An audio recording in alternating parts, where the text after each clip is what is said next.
Hi, welcome to our channel. Ravi Teja హీరోగా Eagle చిత్రం రేపు సంక్రాంతి కానుక రాబోతుంది. జనవరి 13న విడుదల కాబోతుంది. ఈ చిత్రం నిన్న ప్రీ ఈవెంట్ రిలీజ్ కూడా చేసుకుంది. టీజర్ కూడా రిలీజ్ చేసింది. ఒకసారి ఆ టీజర్ ఎలా ఉంది, ఆ కథాంశం ఏంటి ఒకసారి మనం చర్చిద్దాం. టీజర్ చూస్తే పక్కా ఊరం మాస్గా ఉంది. అది రవితేజ స్టాండర్డ్కి తగ్గట్టుగానే మాస్గా ఉంది. ఫుల్ ఫైటింగు, యాక్షన్ థ్రిల్లర్గా ఉండబోతుందని ఖచ్చితంగా చెప్పొచ్చు. ఇక్కడ మనకు తెలుసు చాలాసార్లు రవితేజ ఆ మాస్కు కానీ, ఆ అమితాబ్ బచ్చన్ లాంటి ఫైటింగ్ చిత్రాలకు కానీ ఆ గన్ అంటే ఇష్టం అని చెప్పడం, నాకు ఏదైతే అనిపిస్తుందో అది మొహమాటం లేకుండా మాట్లాడడం కానీ, ప్రవర్తించడం కానీ వస్తుంది. డ్రామా ఆడడం, నాటకం ఆడడం నాకు ఇష్టం లేదు అనే ఒక క్యారెక్టర్ చేసిన పర్సనల్ జీవితం ఏ విధంగా ఉందో చాలా చిత్రాల్లో తాను క్యారెక్టర్ కూడా చిత్రాల్లో క్యారెక్టర్ అలాగే ఉన్నాయి. అందుకే ఈ చిత్రంలో గన్ గురించి, గన్ మీద డైలాగ్ కూడా ఉన్నాయి. వాస్తవానికి హీరోయిన్ నాకు గన్ అన్న భయమే, గన్నులో నుంచి వచ్చే బుల్లెట్ అన్న భయమే అంటుంది.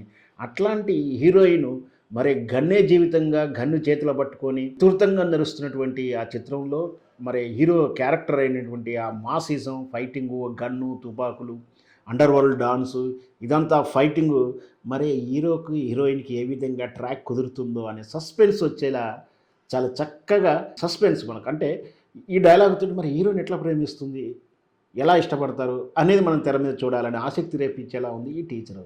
అంటే ఆ టీజర్ అంటేనే అలా సినిమా మీద ఆసక్తిని పెంచేలా ఉండాలి. ఖచ్చితంగా ఈ సినిమా తాలూకు ఈగల్ చిత్రం తాలూకు టీజర్ ఆసక్తి రేకెత్తించదని చెప్పవచ్చు.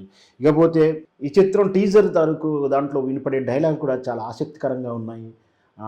బుల్లెట్టుడు ఆపడం ఎవరి తల అవుతుంది, ఆపగలుగుతాడా, వదిలినవాడే ఆపగలుగుతాడా అన్నొక డైలాగు. దాంతోపాటు రవితేజ చెప్పేటువంటి డైలాగు, నేను విధ్వంసాన్ని అని చెప్తుంటాడు. అంటే ఎంత భయానక బీభత్స ఫైటింగ్ ఉండబోతుందా అని అనిపించేలా ఉంది. ఎందుకంటే గతంలో తాలూకు టైగర్ నాగేశ్వర చిత్రంలో మనం చూసాం చాలా భయంకరమైనటువంటి ఫైటింగ్ సన్నివేశాలు, ఆ బీభత్సమైనటువంటి ఆ చేతులు నరకడాలు, తల నరకడాలు ఇవి కొంచెం ఏగోయింపుగా అనిపించాయి. మరి అంత తాలూకు తీవ్ర బీభత్సం ఉంటుందా ఏంటో మరొకసారి చూడాలి. వెరసి మొత్తం మీద టీజరు చాలా బాగుంది, సినిమాటోగ్రఫీ బాగుంది, మ్యూజిక్ బాగుంది, దాంతోపాటు అది చూపించండి ఎమోషనల్ క్యారింగ్ అయితే బాగుంది. యాజ్ యూజువల్గా మన అందరికి తెలిసిందే ఇంక రవితేజ పెర్ఫార్మెన్స్ గురించి కానీ, ఆ హీరోయిన్ అందచందాల గురించి కానీ మనకు ప్రత్యేకంగా చెప్పుకోవాల్సిన లేదు. అది ఎలాగూ బాగుంటుంది, ఎడిటింగ్ బాగుంది. వెరసి నిన్న జరిగినటువంటి ప్రీ రిలీజ్ ఈవెంట్ కూడా చాలా సక్సెస్ఫుల్గా జరిగింది. చాలా బజ్ కూడా వచ్చింది సినిమా గురించి. ఇంకొకటి సంక్రాంతి పండుగ అంటేనే సినిమాల పండగ, తెలుగు వాళ్ళకు సంక్రాంతి పండగ కంటేనే తెలుగు సినిమా పండగ అన్నట్టు వాతావరణంలో ఉంటాం. ఖచ్చితంగా రేపు సంక్రాంతికి ఇది మంచి హిట్ అవుతుందని దర్శకుడు. ఇకపోతే సినిమా టీజర్ చూస్తున్నప్పుడు ఒక విషయం మనకు అర్థమవుతుంది. దాంట్లో నవదీప్ ఉన్నాడు, దాంతోపాటు అవసరాల శ్రీనివాస్కు ఉన్నారు.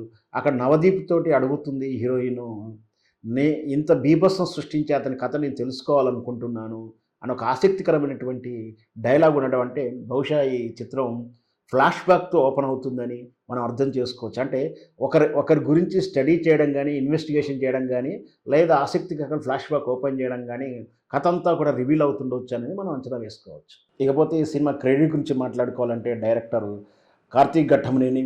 ఇతడు ఈ సినిమాకు సినిమాటోగ్రాఫరు, డైలాగ్ రైటరు, గతంలో ఇతను కెమెరామెన్.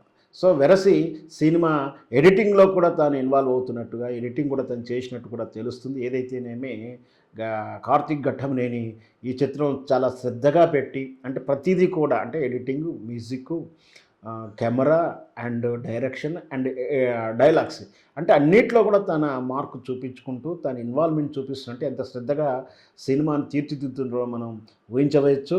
దాంతోపాటు హీరోయిన్ అనుపమ పరమేశ్వర్, ఇంకా కావ్య తాపర్, వీళ్ళిద్దరూ ఉన్నారు. సినిమా ఖచ్చితంగా రేపు జనవరి 23వ తారీఖు రిలీజ్ అయ్యి కలెక్షన్ వర్షం కురిపిస్తుందని మనం ఆశిద్దాం.